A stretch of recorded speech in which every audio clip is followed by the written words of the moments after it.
She levels up, she has 10 levels. Every time she levels up, she gets more powerful enhancements. And she uses pages of training to level up, which you can get from killing monsters randomly in the world.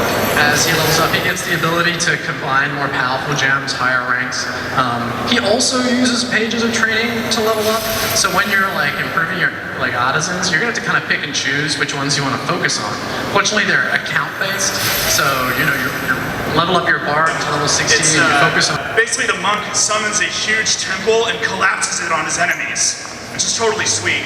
I think it's sweet. But it has some gameplay issues. Here we go. Gonna cast it on a spider.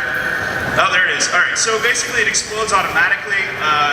It's a lot easier to play, simpler to use, easier to understand. Doesn't take up as much space, but still kind of gets through some of that temple aesthetic that we were going for. So next up is some kind of companion for the Demon Hunter, and there's a lot of ideas about what that could be, you know. A raven, which I think is the unruned version of the skill, is definitely one of them. Maybe a wolf. But we also tried some crazier ideas, like a floating skull. I don't know. Whose skull is that? It's friggin' huge. I guess he bites enemies. And it's a bit magical. It doesn't really seem to work. We also tried a floating sword. I love floating swords, they're awesome, but on a Demon Hunter, it doesn't really seem to work, you know? It's kind of more arcane. I can see a wizard having a floating sword that floats around and like smashes enemies. So we replaced it. We went with something a little bit more basic, a little bit more corporeal. We went with like a bat.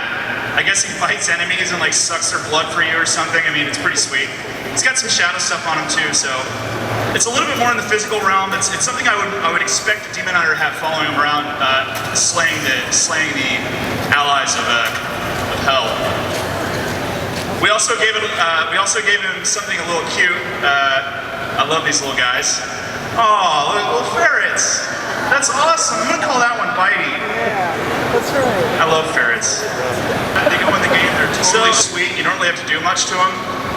This is called Call the Ancients, which summons the Ancients from Diablo 2 to come in and slay enemies on the battlefield for you. You love it, right? I love it too. When I first joined the project, Julian Love described it to me, and I was so excited to flip my desk over. Pencils and everything are just going everywhere. So, love this skill.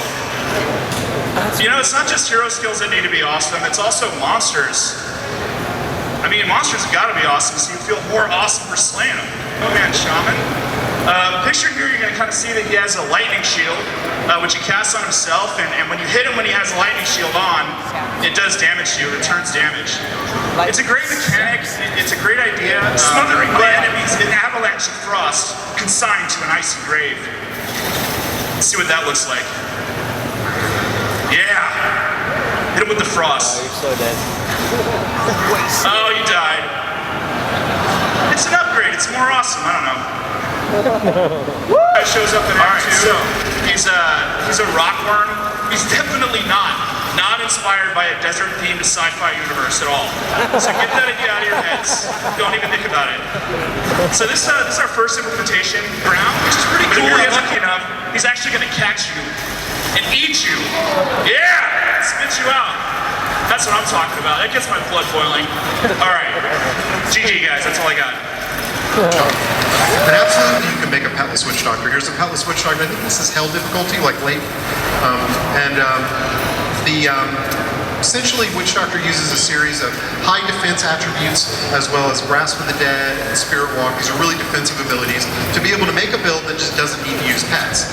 This is kind of an unusual build for a Witch Doctor, but it's completely viable.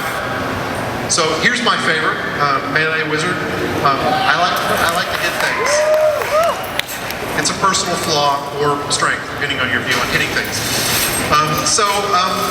The wizard basically can do this by using a lot of kind of up-close AoE abilities, some really strong defensive abilities like Diamond Skin, to essentially make a character that can be up-close and personal.